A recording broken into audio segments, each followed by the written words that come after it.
Hello, good evening to you all. I am Lanisha DeBarta-Laban, President and CEO of the Northwest African American Museum.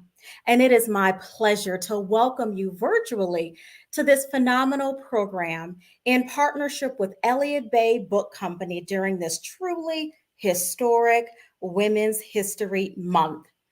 Here at the Northwest African American Museum, we center Black women and their leadership, their lives, their legacies, their wisdom, their wins, and their wellness.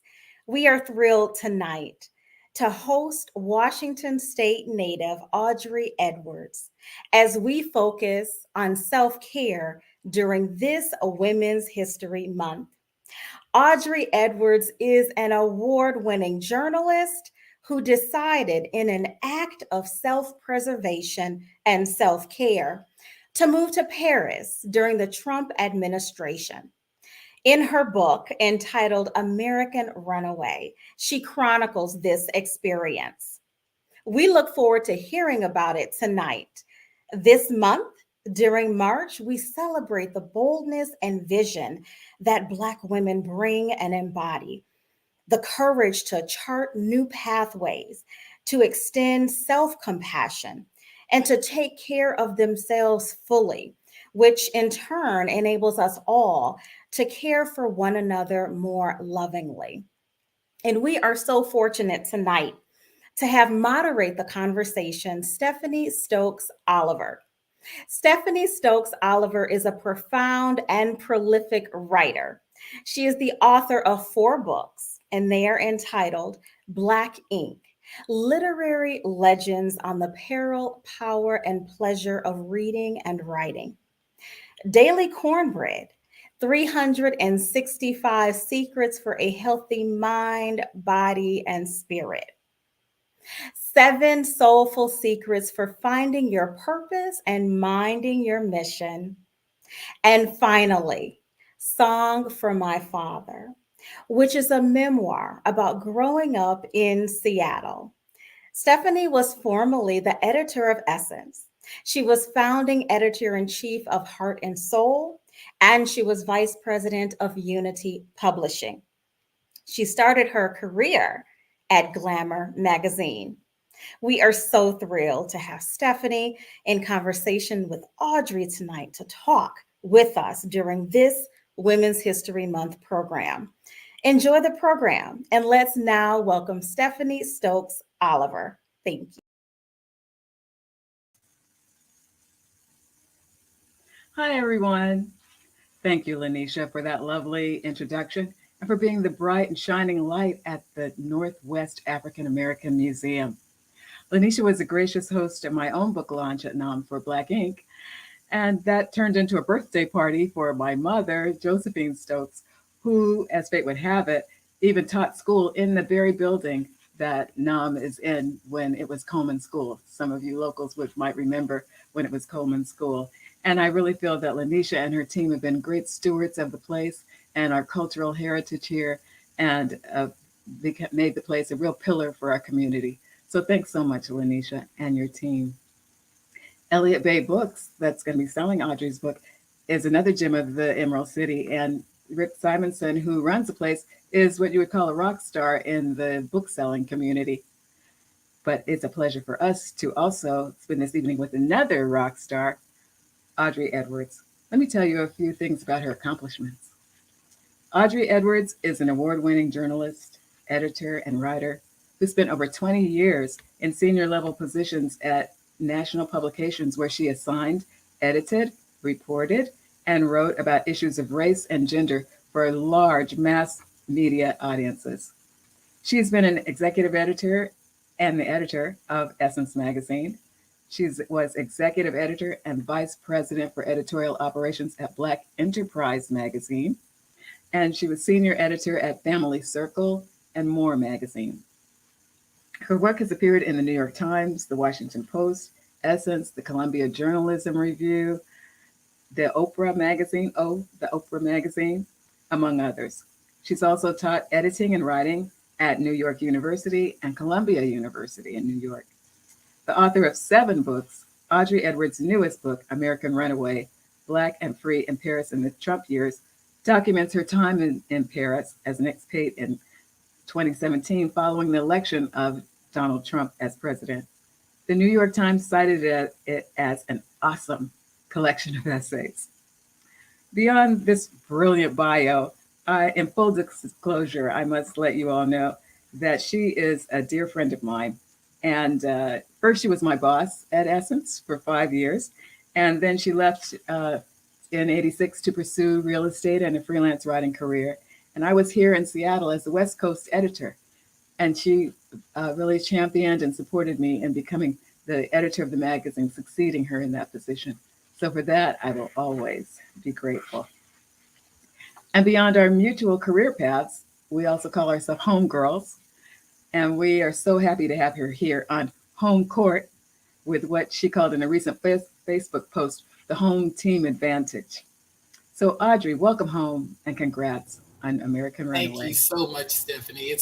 I'm delighted. I am so delighted to be in conversation with you, to be in the venue of the Northwest African American Museum. I'm thrilled. Thank you. Thank you.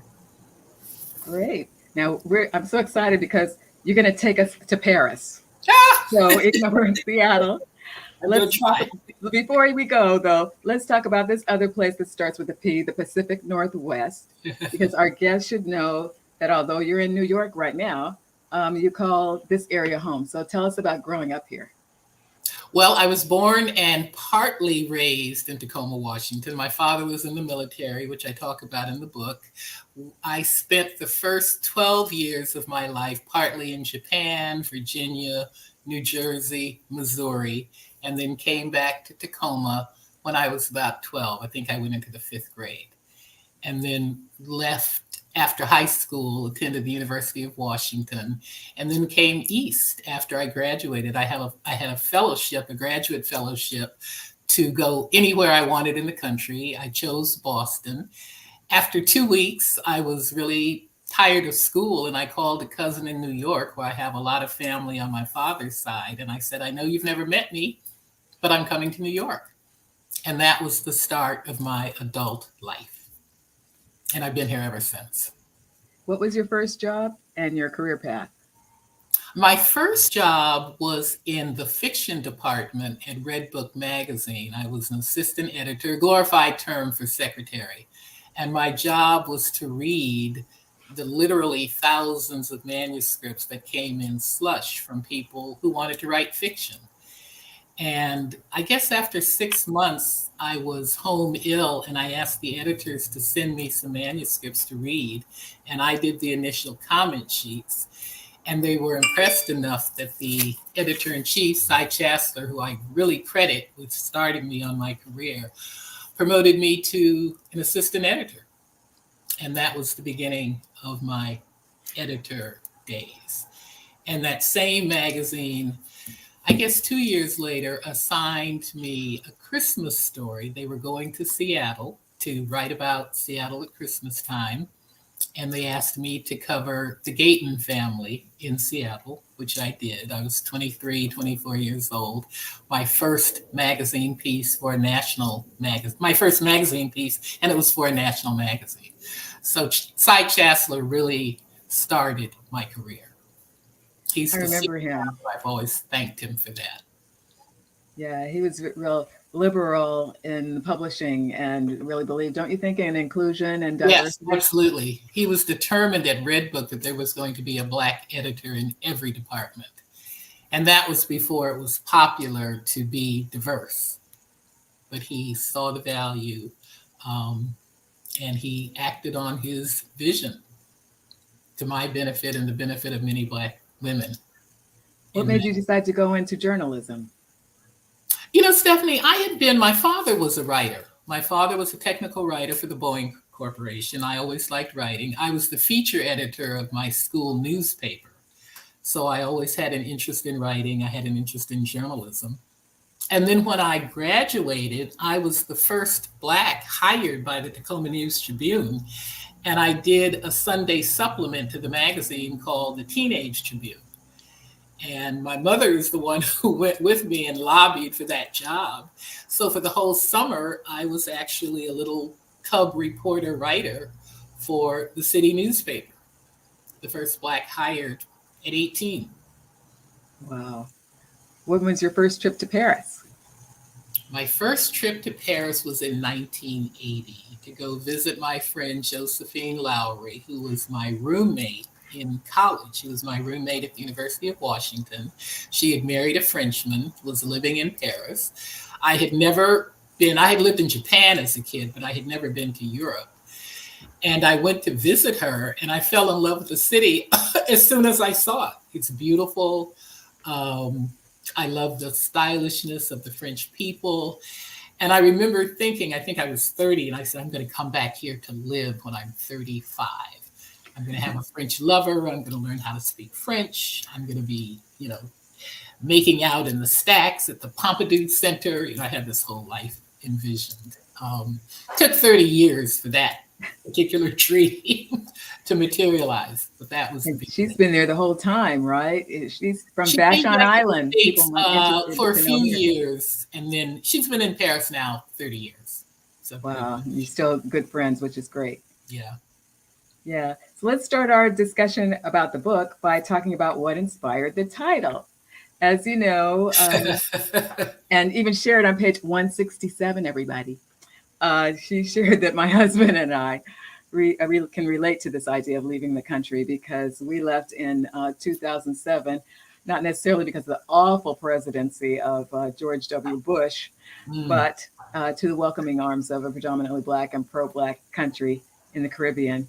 And we thought about the fact that there's a lot of terms for describing leaving one's country: runaway, fugitive, which Reggie was actually in the 1960s, refugee, immigrant, and expatriate, which we chose as having the freedom to make that choice.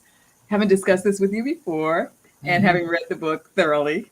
And on page 19, everyone can know, is when you really expand you really read the book. Yes, because it's found out what this means, what it all is in detail. But I know you have, I'm very interested in the fact that you have strong feelings about Black history that you've connected to this journey for yourself and influenced you the decision. It influenced your decision to title the book American Runaway. So would you share your thoughts on that to set the premise for the book for us? Sure. Runaway. I decided to leave America when Donald Trump was elected president, and I had been threatening to do that all along. I would run around and say, I'm going to tell you one thing. If Donald Trump is elected president, I'm out of here. Never thought I would have to make good on that particular threat. But when it happened, and I knew if I had to go anywhere, it would be Paris. I had tried to retire there in 2007. The euro against the dollar was very strong, so it didn't make economic sense for me to live there. But I spent 3 months there. I met people. I knew something about the city. And I had a good French friend who owned a studio. He was, what I call European privileged white male.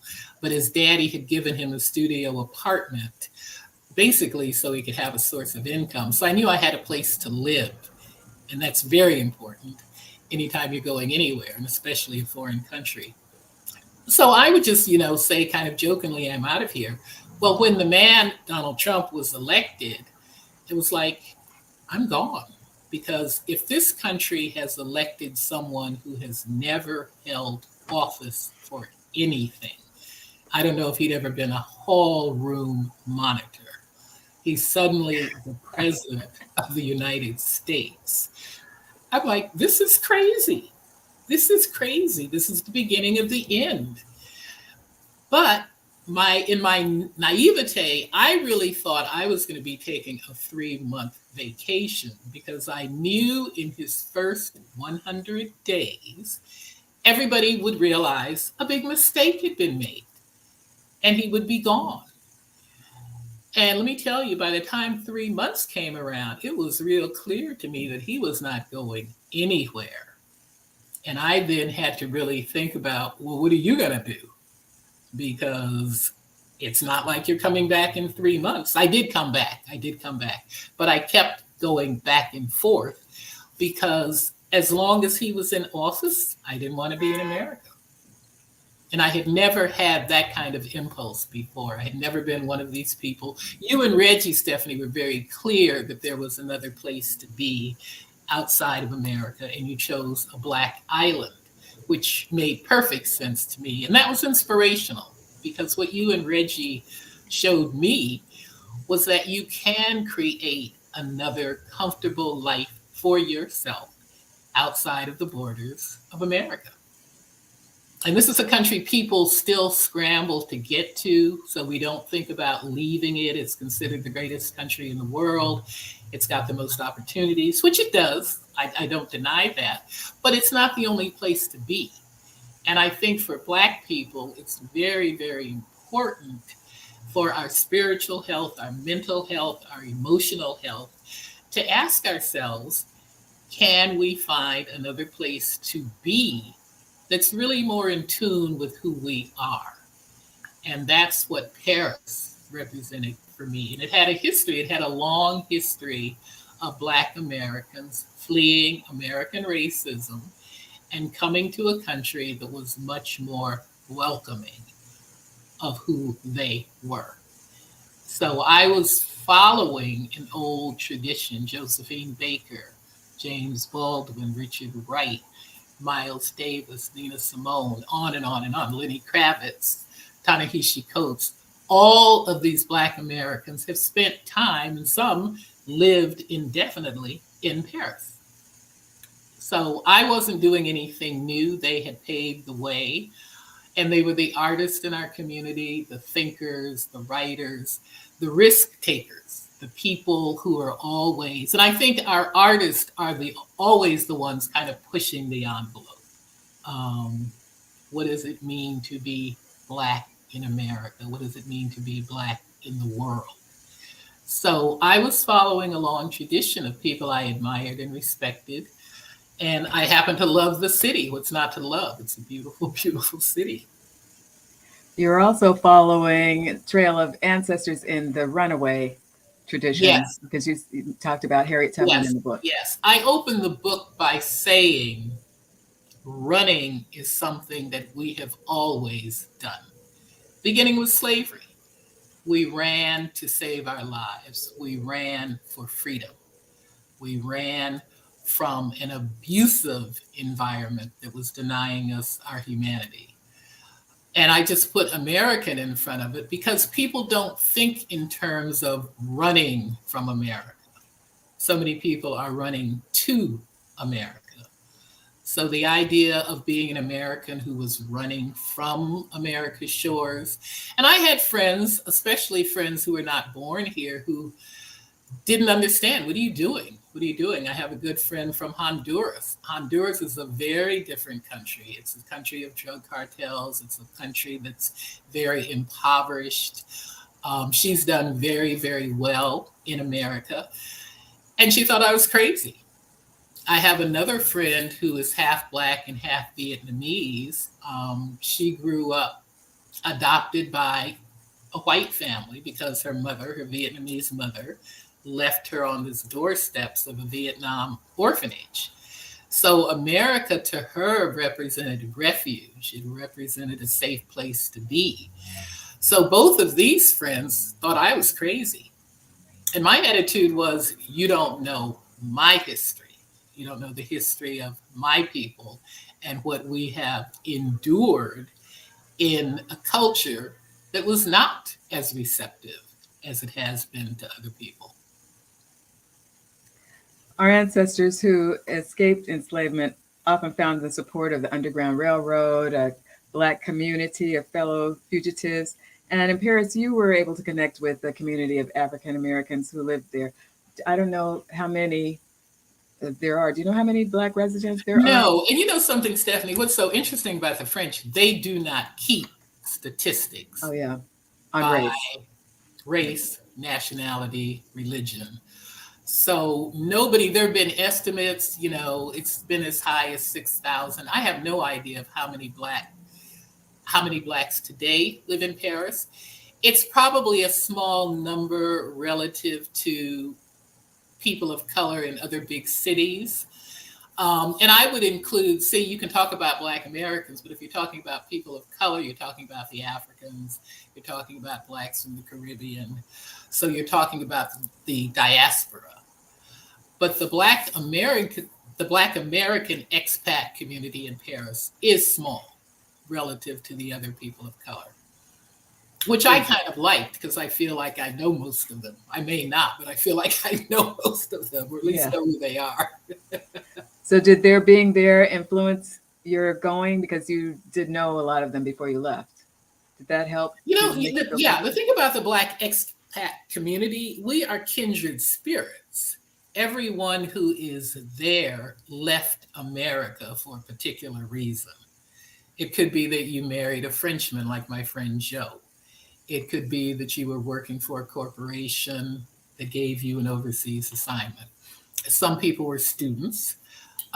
Some people were artists. I've met writers. A lot of writers came. Musicians. It's a very popular city for musicians, whether you are playing an instrument or sing. I know singers there. But it's the artist creative community by and large that makes up, I think, the majority of the Black expats. And it's been a great group. It's a wonderful group. It's like you found your tribe, right? Yes. Yeah, that's a good way to put it. I was surprised to find that the tribe also included more white Americans than I had anticipated, because they're a larger part of the American expat community than Black folks. And then you realize how much you do have in common with white Americans once you're somewhere else with them. And, their own burdens of assimilation or their attitudes toward us seem to melt away. Did you find that you yes, because Americans in Paris are in the minority. Whether you're Black or white, if you are an American in Paris, you're part of the minority. So what I found is that Black and white Americans tended to gravitate towards each other because what we had in common was our nationality. So it made for a different kind of experience racially. And then I say in the book, the white expats in Paris were not there. They were not the Trumpsters. The whites who were living in Paris, many of them may have worked for corporations. Many of the women married Frenchmen like Joe, but they were not the conservative, typical Trumpsters.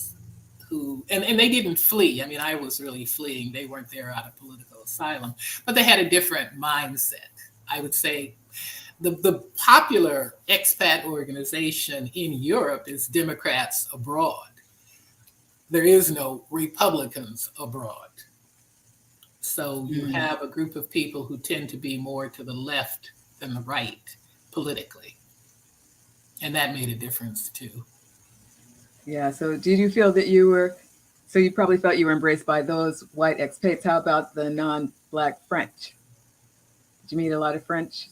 My landlord, Christian Tessier, was the closest friend I had. And he was a good friend to have because he was white, male, European privileged. And I learned a lot about that subset of people.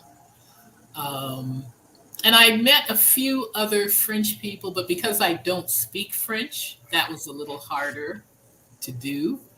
But I did meet a few French people, usually through other French people or through people. I had a very good friend who was Black American, but he was fluent in French. He had spent a large part of his childhood in Paris. So he was very into the Parisian community and knew a lot of French people, Black and white. He knew a lot of African French as well as European French. And he introduced me to both groups.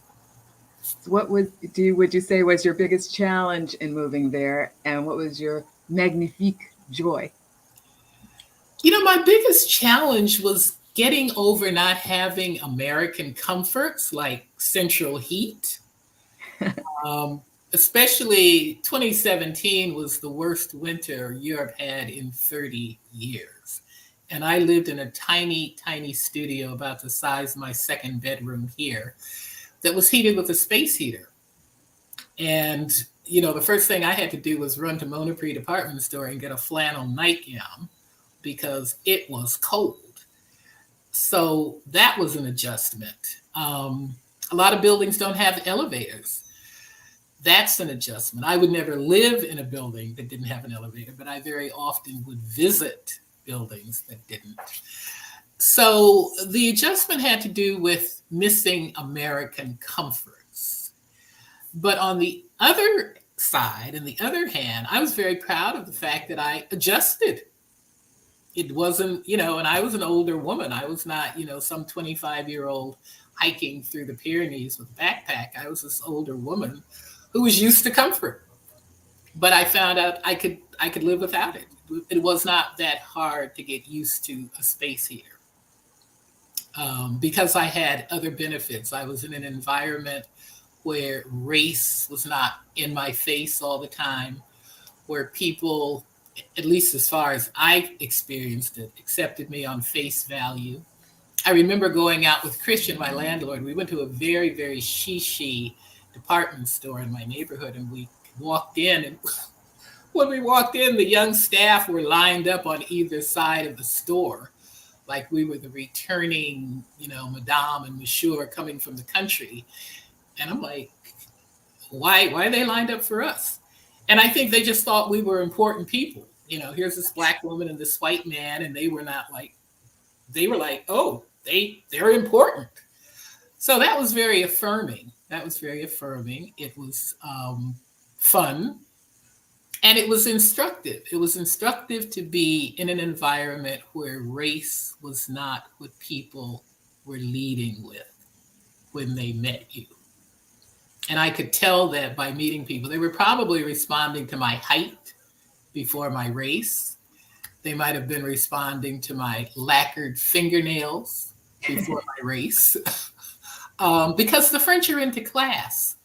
They respond to class. And I realized when Christian and I walked in the store, they were responding to us based on class and what they saw that made them think we were important. And that's very different from being responded to based on your skin color. That's a very different. You didn't have a problem with the foreign language? You said you didn't speak French.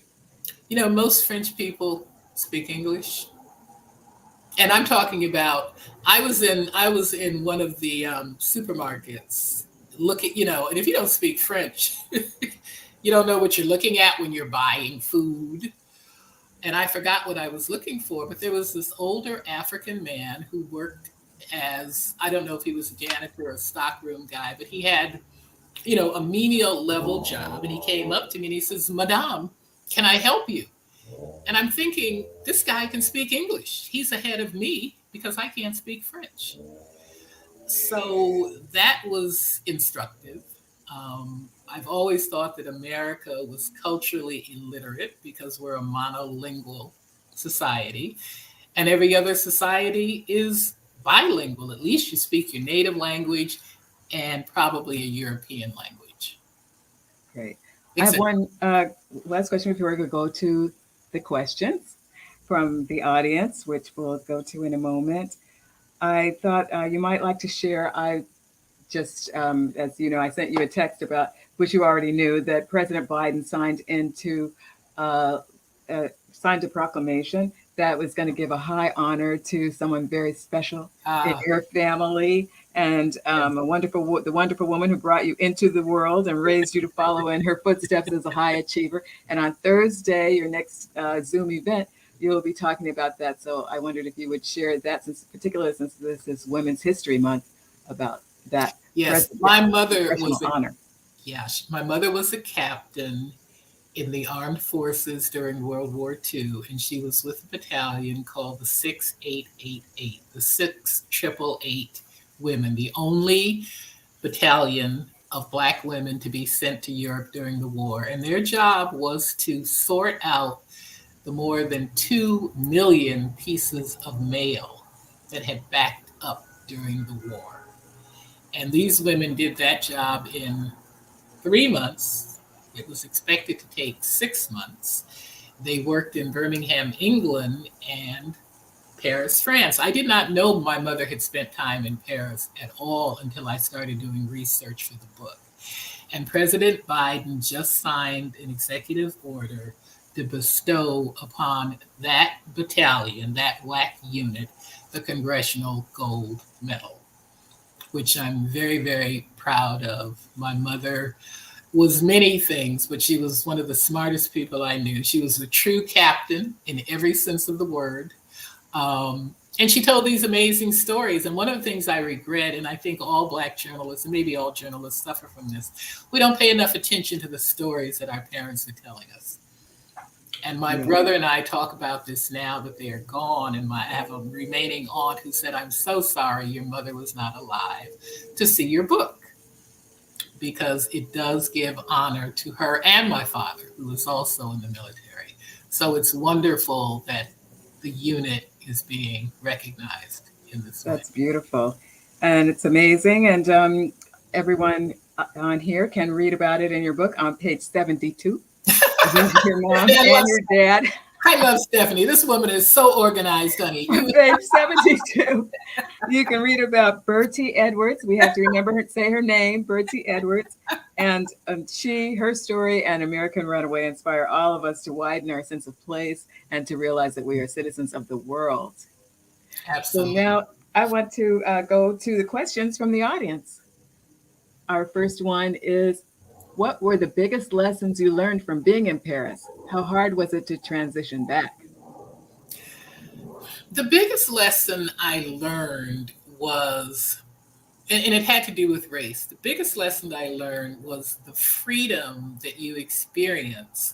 And it's visceral. It's just the air is different when you walk down the street and you are something other than your color. And I talk about being in my apartment building, which I was in a high-end neighborhood, the 6th arrondissement. It's a high-end neighborhood. I called it a cross between Madison Avenue in New York and Lincoln Center. You know, shops, galleries, movie theaters. And I'm walking out of the building one day, and in front of me is this little petite French woman. And I'm tall, I'm 5'10", and I'm wearing boots. It's winter, and I'm clunk, clunk, clunk, clunk. She doesn't even turn around to see who's behind her. At the point at which I pass her, she looks up and she says, "Bonjour, madame." Now, in the States, chances are there might have been some little flinching, little clutching of the handbag, something that would have made her uncomfortable just being in the presence of a Black woman, given where we were.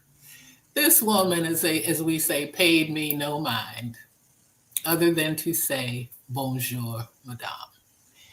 That to me was profound. I realized the difference it makes in how you feel, how you interact. And I think for Black Americans in particular who have lived in Paris a long time, I talk about a friend of mine, Kathleen Demeron, who's been in Paris 40 years. And I do believe her entire spirit is different because she has been in an environment where race is not the prevailing factor. So she's been there quite a while. She's probably going to be living there permanently. Yes. Our next question asks if you will ever consider leaving the United States permanently. No, that question has come up, and I say things now like, well, it depends on what happens in 2024 if Trump comes back. The reality for me, and I think for many people, I have family here. I have a son here. I have grandchildren here. I'm older. Kathleen was 18 when she moved. It was easy to learn another language. I'm in my 70s. It's not so easy to learn another language. You do get set in your ways. So practically speaking, I don't think I would leave the country at this age. And I only left because of political reasons. Do you know if someone wanted to go permanently, what is the path to residency? Well, this is another reason I don't think I'm Okay. going to do it. It's the same path that you have here in America. You know, you have to apply for a green card. I write about a woman I know, Pat White, who I admire greatly. She's in her 60s. She's retiring in Paris. She got her green card. And it was such a grueling process because you have to go by yourself. She doesn't speak French. I don't speak French. They don't even try to speak English when you go through the process. So I don't know that I'm up for all of that at this stage. So that's another practical, logistical consideration. It's just, so what I've been doing in Paris, you can stay up to 3 months. If you stay longer than 3 months, you lose your visa and you can't come back for a year. So I've been going back and forth and not staying longer than 3 months. Yeah, we have the same situation elsewhere, like in Angola too. Someone asks, what is it like moving from journalism to long form writing a book? But you have done, you might let people know when you did your book, Children of the Dream, that was so popular. So you are accustomed to this long form Yes, writing. that was in 1992, 30 years this year. I approach book writing the way I approach magazine writing, and I treat each chapter as a magazine piece. That's how I break it up.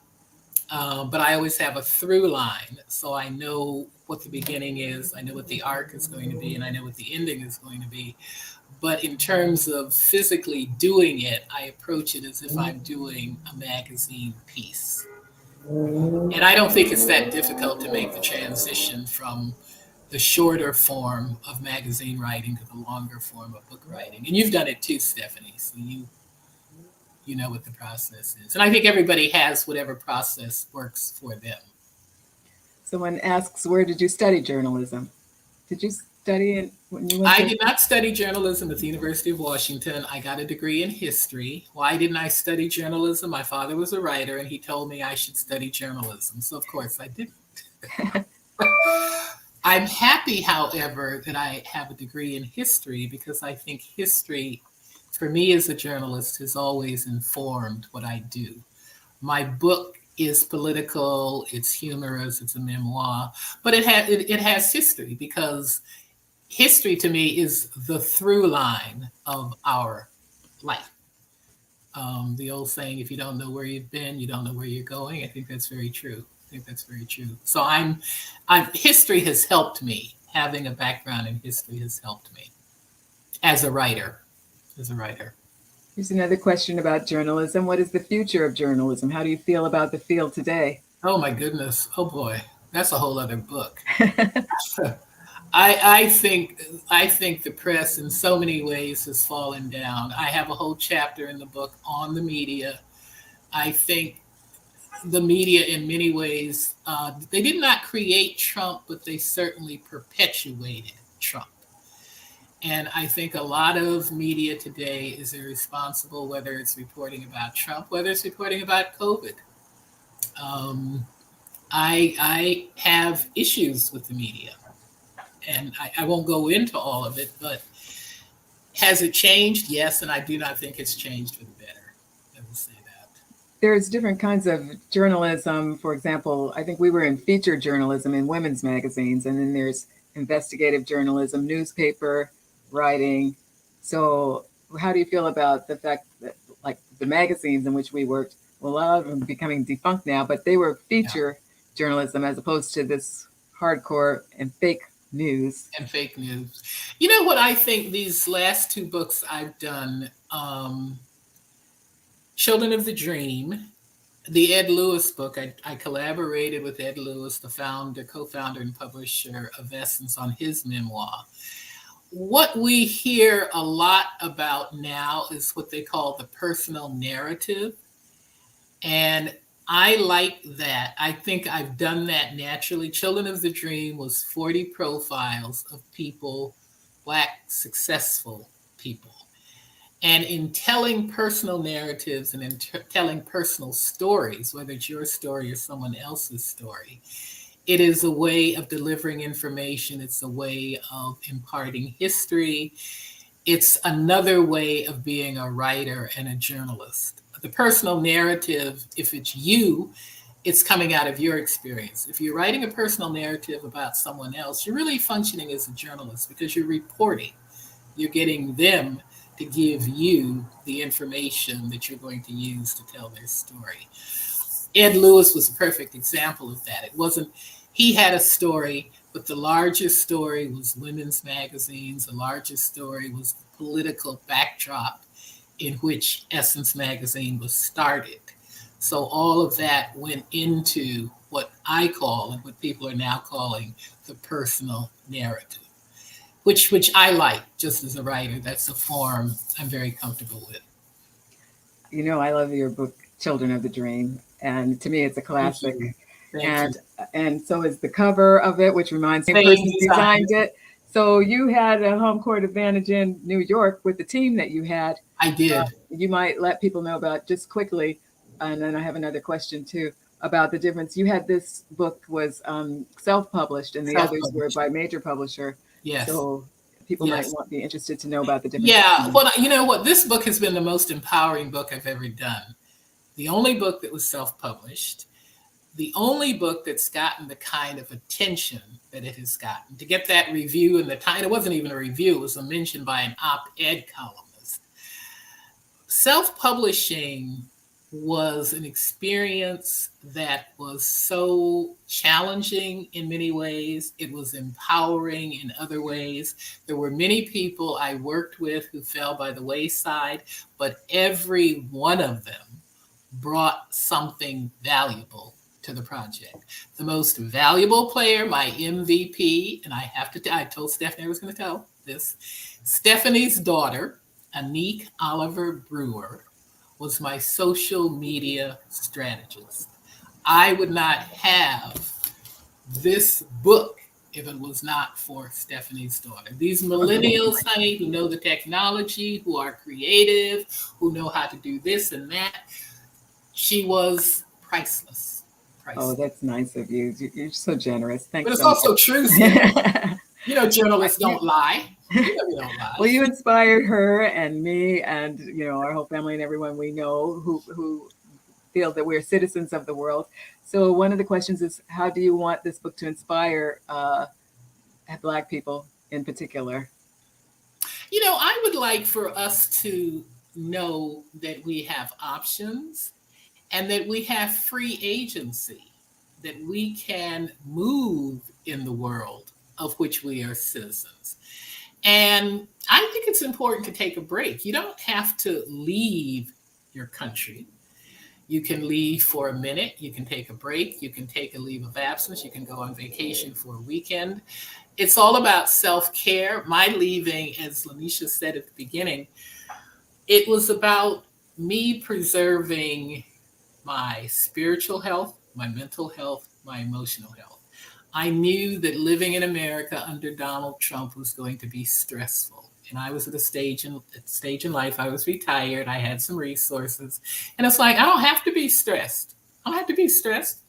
This man is coming in and I know the whole nature of the country is going to change and I don't want to be here. And that actually leads to the next question, which asked, how was this decision to move to Paris a decision of radical self-care? You're saying you don't have to be stressed. That was radical self-care. Yeah. We ultimately have responsibility for our well-being.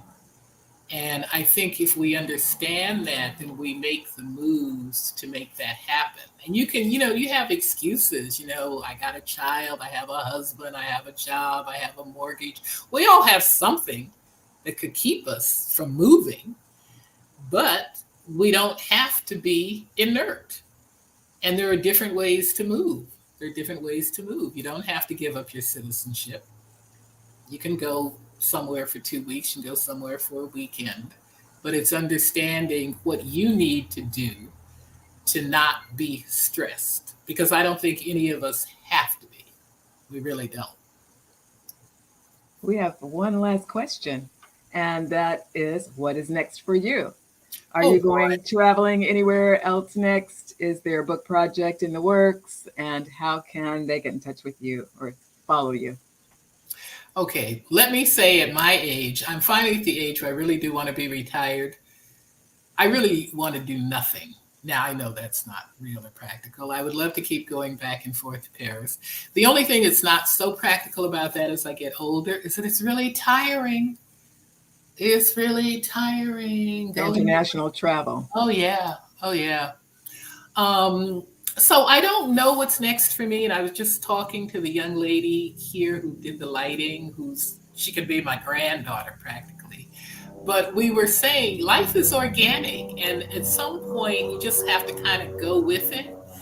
Um, so I don't know what's next other than continuing to do what I'm doing. I will say that this decade of my 70s has been the best of my life. And I think that's because I've had the freedom and the resources that come with retirement.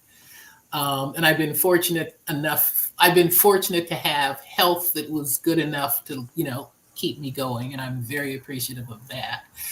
So I don't know, but I'm looking forward to it, whatever it is.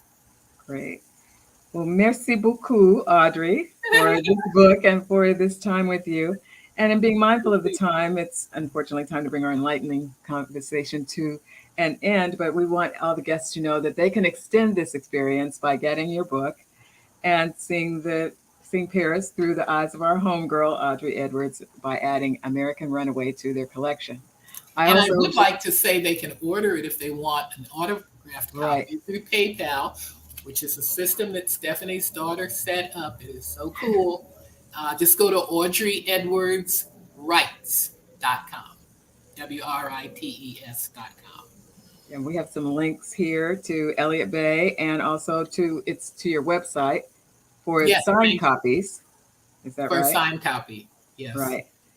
So we want to thank you for that. And thank you so much for coming. Well, thank you, Stephanie. Thank you. So great to do this with my homegirl. Yeah, with the home court on the home court advantage. Yes. So we're going back to the lovely and elegant and eloquent Lanisha for the last word.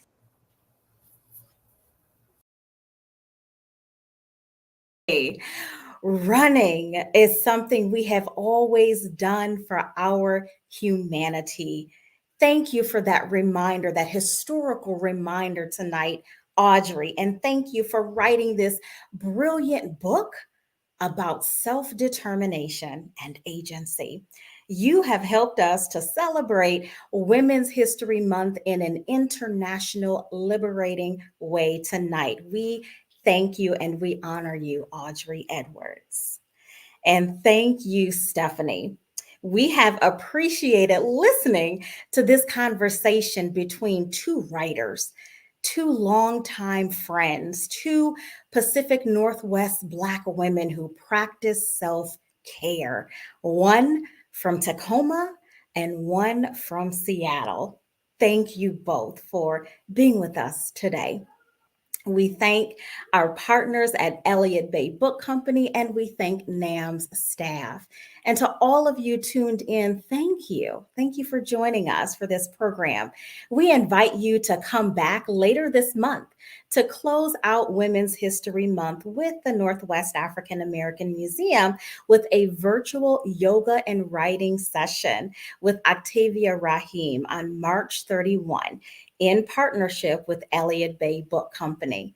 And mark your calendars to be with us throughout the month of April for a full calendar of programs and activations. In the meantime, visit our website and follow us on social media for all things NAM. We look forward to seeing you next time. Thank you and good night.